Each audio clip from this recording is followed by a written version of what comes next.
শিবতীর্থ সিরিজের আরও এক নতুন শিব মন্দিরে আপনাদের সকলকে স্বাগত। আজ চলে এসেছি নর্মদেশ্বর শিব মন্দিরে, যেখানে রয়েছে 111টি শিবলিঙ্গ। ভাবছেন কোথায় এই মন্দির, কিভাবে আসবেন, মন্দির কতক্ষণ খোলা থাকে, তা সমস্ত তথ্য দিয়ে দিচ্ছি আজকের এই ভিডিওয়ে। তো ভিডিওটি শেষ পর্যন্ত দেখতে থাকুন আর সঙ্গে থাকুন, জুড়ে থাকুন হ্যাপি জার্নি উইথ অয়ন চ্যানেলে। এই কাশীপুর কৈলাসধাম একেবারেই গঙ্গার ধারে অবস্থিত। এই মন্দিরটি সাধারণ মানুষের কাছে 111 নর্মদেশ্বর শিব মন্দির নামেই পরিচিত। দেখছেন একদম মন্দিরের পাশ দিয়ে বয়ে গিয়েছে গঙ্গা, আর এখানে যে ঘাট রয়েছে সেটি হলো রানী দেবেন্দ্রবালা ঘাট। মন্দিরটির সামনে থেকে দেখতে এরকম, বাইরে থেকে মন্দিরটিকে দেখতে বিশাল আকার না লাগলেও মন্দিরের ভিতরে রয়েছে বেশ চমক। চলুন তাহলে মন্দিরের ভিতর প্রবেশ করে সেই চমকটি এবার আপনাদেরকে দেখাই। মন্দিরের চারপাশটি এরকম লোহার গ্রিল দিয়ে শুধুমাত্র আটকানো রয়েছে, আর এটি হলো মন্দিরের প্রবেশ পথ। ভিতরে প্রবেশ করেই আপনাদের চোখে পড়বে জয় মাতাজির এরকম একটি বিগ্রহ।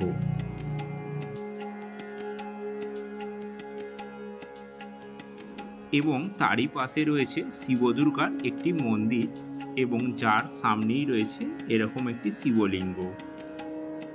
এই শিবলিঙ্গটি পার করে এ পাশেও রয়েছে আরও একটি শিবলিঙ্গ, যেখানে পাশে বসে রয়েছেন নন্দী মহারাজ।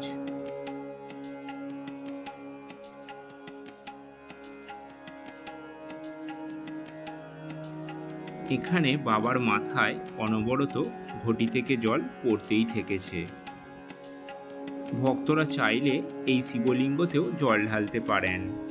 তবে এখানেই শেষ নয়, পাশে রয়েছে আরও 111টি শিবলিঙ্গ। সত্যি এতগুলি শিবলিঙ্গ একসাথে কিন্তু আগে কোথাও দেখিনি। শিবলিঙ্গগুলি মোট 5টি সারিতে সারা মন্দির জুড়ে বিস্তৃত রয়েছে। এখানে যে 111টি শিবলিঙ্গ রয়েছে, এগুলি একই রকম দেখতে হলেও এদের কিন্তু আকারের ছোট বড় রয়েছে। এবং আপনারা যদি ভালো করে লক্ষ্যও করেন, দেখতে পাবেন যে প্রতিটি শিবলিঙ্গের রঙও কিন্তু আলাদা আলাদা। তো বন্ধুরা, শ্রাবণ মাস চলছে, আর এই শ্রাবণ মাসই তোমাদেরকে নিয়ে চলে এসেছি একটা নয় দুটো নয়, এরকম 111টি শিবলিঙ্গ আছে এরকম একটি মন্দিরে। তোমরা পিছনে দেখতেই পাচ্ছ সমস্ত শিবলিঙ্গগুলো। তো এখানে পাশেই রয়েছে গঙ্গা, তোমরা দেখো। আর এখানে সুন্দরভাবে একটি মন্দিরই তোমরা 111টি শিবলিঙ্গ দেখতে পাবে, এবং এখানে পূজা দিতে পারবে, এবং শ্রাবণ মাসে বাবার মাথায় জলও ঢালতে পারবে। এই শ্রাবণ মাসের সোমবারগুলিতে যেমন এখানে প্রচুর ভিড় হয়ে থাকে ভক্তের, সেরকমই নাগপঞ্চমী ও শিবরাত্রির দিনও অনেক ভক্ত এই মন্দিরে এসে থাকেন। এবার তাহলে চলুন মন্দিরের টাইমিং সম্পর্কে জেনে নেওয়া যাক। মন্দিরটি সপ্তাহের প্রতিদিনই খোলা থাকে, ভোর 5টা থেকে সকাল 11টা পর্যন্ত। তারপরে মন্দিরটি বন্ধ থাকে কিছুক্ষণ, তারপর আবার বিকেল 4টের সময় থেকে রাত্রি 8টা পর্যন্ত খোলা থাকে। এখানে সবসময়ই মন্দির যতক্ষণ খোলা থাকে তখনই পুরোহিত মশাই এখানে থাকেন। আপনারা চাইলে এখানে পূজাও দিয়ে দিতে পারেন পুরোহিত মশাইকে দিয়ে। এছাড়া আপনারা যদি এখানে বাবার মাথায় জল ঢালতে চান, তো এখানে সবসময় জলও ঢালতে পারবেন। তবে এই মন্দিরটির আশপাশে কোনো পুজোর ডালার বা পুজোর যে সামগ্রী পাওয়া যায় এরকম কোনো দোকান এখানে নেই। তাই আপনারা যদি পূজা দিতে চান তো বাড়ি থেকেই এই সমস্ত সামগ্রীগুলো নিয়ে আসবেন। তো এবার তাহলে চলুন জেনে নেওয়া যাক, যদি আপনারা এই নর্মদেশ্বর শিব মন্দির অর্থাৎ এই কাশীপুর কৈলাসধামে আসতে চান কিভাবে আসবেন।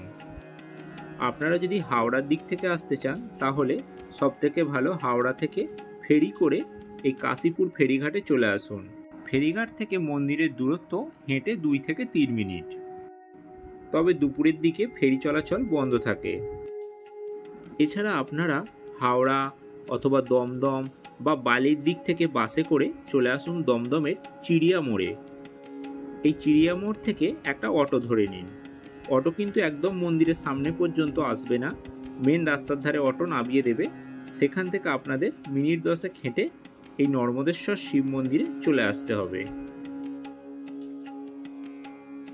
তো বন্ধুরা, আজকের এই ভিডিওটা তোমাদের তাহলে কেমন লাগলো অবশ্যই একটা কমেন্ট করে জানিও। ভালো লাগলে অবশ্যই লাইক এবং শেয়ার করে দিও। আর চ্যানেলে যদি তোমরা নতুন হয়ে থাকো তো চ্যানেলটা অবশ্যই সাবস্ক্রাইব করে রেখো এরকম আরও নতুন নতুন শিব মন্দিরের ভিডিও দেখার জন্য। তো চলো দেখা হবে নতুন কোনো ভিডিওয়ে নতুন কোনো জায়গায়।